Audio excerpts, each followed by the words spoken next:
తెలంగాణలోనూ కాఫ్ సిరప్లను నిషేధం విధిస్తూ డీసీఏ ప్రకటన విడుదల చేసింది. రాజస్థాన్, మధ్యప్రదేశ్లోనూ కాఫ్ సిరప్ల వల్ల చిన్నారులు మరణిస్తున్నారు. దీనిపై ముందే అలర్ట్ అయిన తెలంగాణ సర్కార్ దగ్గు మందును నిషేధించింది. తమిళనాడులో తయారైన కాఫ్ సిరప్ ఎవరూ కొనొద్దని చెప్పింది. మెడికల్ షాపుల నుంచి కాఫ్ సిరప్ తొలగించాలని ఆదేశాలు జారీ చేసింది.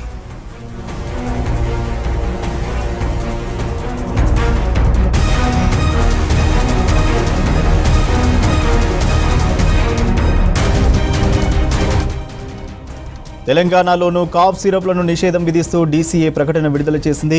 రాజస్థాన్, మధ్యప్రదేశ్లోనూ కాఫ్ సిరప్ల వల్ల చిన్నారులు మరణిస్తున్నారు. దీనిపై ముందే అలర్ట్ అయిన తెలంగాణ సర్కార్ దగ్గుమందును నిషేధించింది. తమిళనాడులో తయారైన కాఫ్ సిరప్ ఎవరూ కొనొద్దని చెప్పింది. మెడికల్ షాపుల నుంచి కాఫ్ సిరప్ తొలగించాలని ఆదేశాలు జారీ చేసింది.